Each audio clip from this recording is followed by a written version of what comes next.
सामगुन दोस्तों, ज़िंदगी में आजकल के दौर में कुछ चीज़ें ऐसी बनती जा रही हैं कि औलाद का माँ बाप से प्यार ख़त्म ही होता जा रहा है।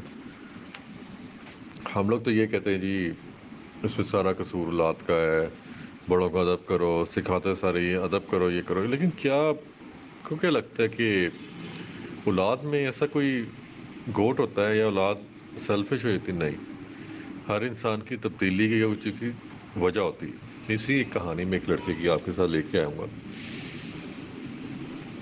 मेरा दोस्त था इजाज, अपने पेरेंट्स का बहुत फर्मा बरदार लड़का। वालिद के साथ ऑफिस जाता था, सारा काम करता था, पीछे से सारा आहिस्ता आहिस्ता उसने काम से निकाल लिया। लेकिन उसके वालिद उसको डिग्रेड करते रहते थे, बोलते रहते हैं, बोलते रहते हैं, बोलते रहते हैं। बेचारा कुछ नहीं, चुप करके नजर झुका के सुन लेता। कभी उसने अपने माँ के या बाप की आंखों में आंखें डाल के बात नहीं की। फिर भी उसने ऐसा सारा काम किया। कोई उनके ऑफिस का बंदा आता, कोई उनका क्लाइंट आता, तो वो आके यही कहता ऐसा आपका बेटा बड़ा अच्छा। तब भी उसके वाले साहब उसको अप्रिशिएट नहीं करते। पता चलता है कि उसके वाले साहब ने उसका रिश्ता पक्का कर दिया अपने भाई की बेटी से। फिर उसने इसी से कर लिया।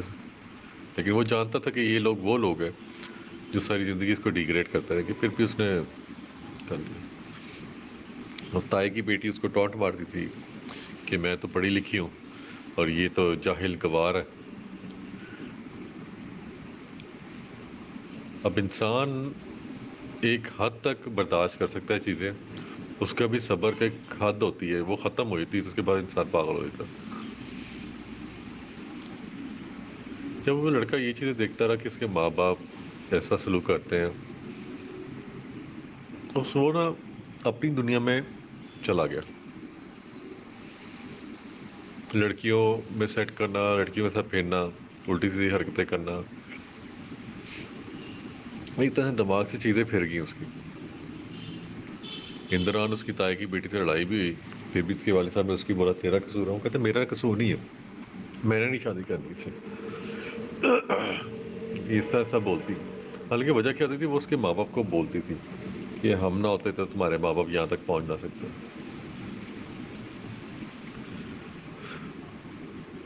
और सबसे इंटरेस्टिंग बात पता कि वो उस ऑफिस में काम करता रहा सारी ज़िंदगी, जो कि उसको पता भी था कि कल उसको कीड़ी की तरह वहाँ से निकाल के फेंक दिया जाएगा। और आखिर हुआ इसी तरह।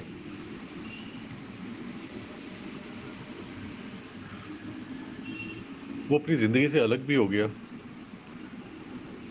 एक लड़की मिल गई उसको, बहुत गहरा प्यार कर बैठा, उससे मोहब्बत में चला गया। लेकिन उस लड़की को हमेशा ये कहता था मैं तुमसे शादी नहीं कर सकता, क्योंकि मुझे पता है अगर मैं तुमसे कहूँगा तो सब तरम भरम हो जाएगा। लेकिन एक दिन उसने हामी भर ली लड़की के साथ, तो उसके बाद सब उल्टा पुल्टा हो गया, सब खराब हो गया।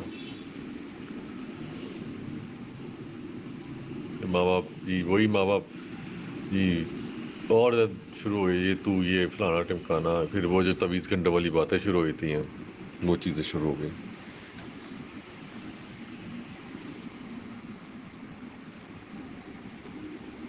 एंड क्या हुआ, उसने हाँ कर दी। उसने अपनी मोहब्बत का गला घोंट दिया, उसने हाँ कर दी। जब उसने हाँ की तो फौरन फौरन निकाह हो गया। लेकिन जो रिश्ते अल्लाह ने बनाने होते हैं वो अल्लाह बनाता है, जो रिश्ते अल्लाह की मर्जी के खिलाफ बनते हैं ना, कभी रह नहीं पाते। इन लोगों ने किसी तरह वो रिश्ते करते कराते ख़त्म कर दिया। लड़की ने खुद खुला ले ली। अब इसमें भी लड़के का कसूर है। फिर जी सब ने, उसके रिश्तेदारों ने, चाचा मामू ने कहा जी चलो तुम कर लो शादी कहीं और कर लो। अब तो उसका घर बस गया, लड़की कहीं और चली गई। तो कहा मैंने उसी लड़की से करना है जिससे प्यार करता हूँ। इस दौरान वो लड़की भी नहीं सब्र इतना कर सकी, वो बेचारी छोड़ के मुल्क से बाहर चली गई। यानी कि लड़का ना इधर का रहा ना ही उधर का रहा। اینڈ کیا ہوا، انہوں نے پھر کہیں اور شادی کر دی، وہ بھی ان کے ماں باپ کی مرضی سے ہوئی، اور اس کا اینڈ یہ ہوا کہ اس لڑکی کی زندگی خراب، اس کے بچے رولے، اور اینڈ ایک دن ہمیں یہ خبر ملی کہ اس اجاز نے خودکشی کر لی۔ دوستو، آپ یہ سٹوری سنیں گے، اپنا اوپینین کامنٹ میں دیں، کس کا قصور تھا اس میں سارا؟ ایک فرما بدار اولاد کا یا ماں باپ کا؟ اپنا خیال رکھیں، اللہ حافظ۔